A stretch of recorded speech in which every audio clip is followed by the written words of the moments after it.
Hai, jumpa lagi dengan Pane Ombay. Jangan lupa subscribe dan tekan tombol loncengnya agar menjadi yang pertama mendapatkan update dari kami. Masih dalam edisi lebaran, kali ini saya ingin berbagi 3 resep, yaitu ketupat kecombrang dan 2 makanan khas Palembang, yaitu anam dan srikaya. Beberapa keluarga punya menu khas masing-masing yang hanya dimasak saat lebaran. Nah, di keluarga saya, anam adalah menu yang hanya dimasak setahun 2 kali, yaitu saat lebaran Idul Fitri dan Idul Adha. Ketupat kecombrang ini adalah cara lain penyajian ketupat sehingga membuat sajian di hari raya menjadi lebih istimewa. Sebelumnya rendam kulit ketupat di air kurang lebih 10-15 menit agar ketupat hasilnya nanti tidak merah. Banyaknya kecombrang yang dibutuhkan tergantung selera masing-masing. Ini kecombrangnya saya buang lapisan luarnya, kemudian saya iris tipis-tipis. Campur kecombrang ke dalam beras, kemudian isi kulit ketupat dengan 2/3 beras. Kalau di sudut segitiganya adalah setengah, maka kita lebihkan lagi agar menjadi 2/3. Metode masak yang akan dipergunakan adalah masak dengan metode 30 menit, sama seperti video saya membuat ketupat sebelumnya. Metode ini adalah metode yang paling praktis, cepat, dan menghemat gas. Kalau zaman dulu orang membuat atau merebus ketupat itu hingga berjam-jam dengan menggunakan panci biasa. Kemudian pada saat ditemukan presto, maka mempersingkat waktu, tapi tetap saja diperlukan beberapa jam. Dan ini hanya memerlukan waktu 30 menit saja. Dan ini adalah hasilnya ketupat kecombrang yang wangi. Wanginya ini akan menambah selera makan. Anam dan kuah anam walaupun sama-sama makanan khas Palembang, tapi merupakan 2 makanan yang berbeda. Dan kali ini saya ingin berbagi resep untuk anam. Cara memasak anam ini saya bagi menjadi 4 tahap. Tahap pertama yaitu membuat bumbu halus. Bahan bumbu halus: 15 bawang merah, 7 bawang putih, 1 ruas kunyit, 1 ruas jahe, 1 ruas lengkuas, dan 1 sendok makan ketumbar.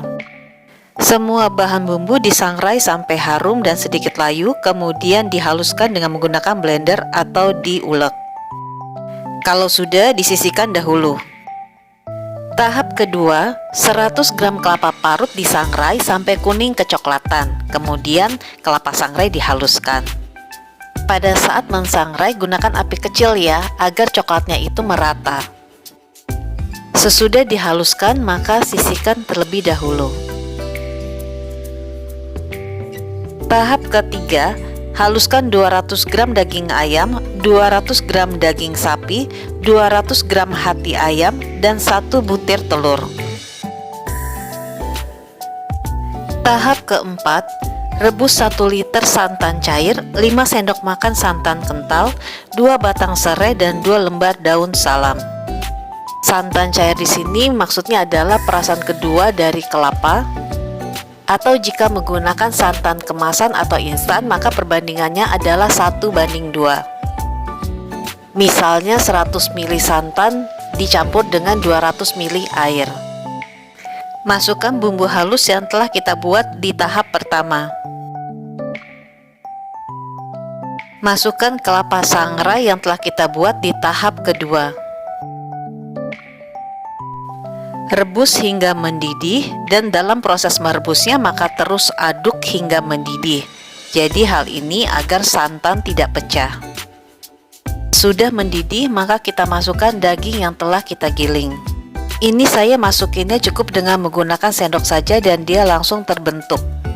Kalau secara tradisional sebenarnya sebelum daging dimasukkan ke dalam kuah, itu dimasukkan dulu atau dibungkus dulu dengan daun pisang. Daun pisang yang digunakan adalah daun pisang yang masih sangat muda, jadi daun pisang yang masih menggulung. Dibentuk segitiga, dijepit dengan tusukan gigi, kemudian baru dimasukin. Tapi karena daun pisang muda seperti itu di Jakarta sulit mendapatkannya, jadi saya langsung aja dicelupin. Tadi pada saat kita mulai memasukkan daging, apinya itu dikecilkan saja ya, karena dia sudah mendidih, kemudian kecilkan api dan masukkan daging. Nah, sesudah semua daging masuk, maka apinya dibesarkan kembali, dimasak kembali sampai mendidih. Kemudian dalam proses akhir ini, lakukan koreksi rasa.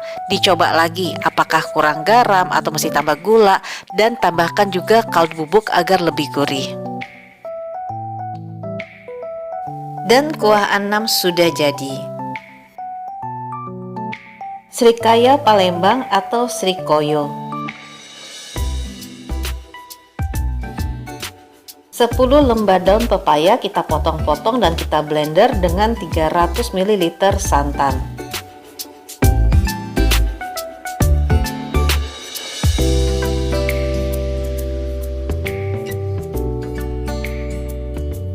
...300 mg telur ayam, ini kurang lebih dari 6 telur ayam. Kita kocok rata, tapi kita kocoknya jangan sampai mengembang ya, hanya sekedar tercampur saja.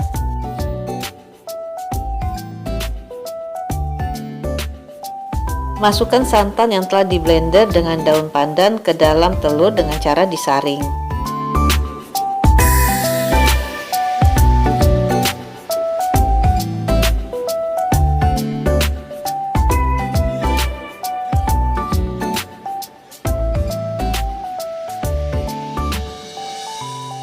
Masukkan gula pasir dan sejumput garam, kemudian aduk rata.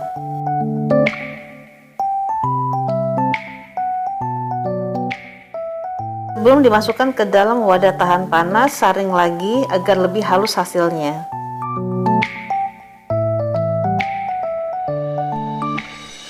Buang gelembung udara dan kukus kurang lebih selama 20 menit.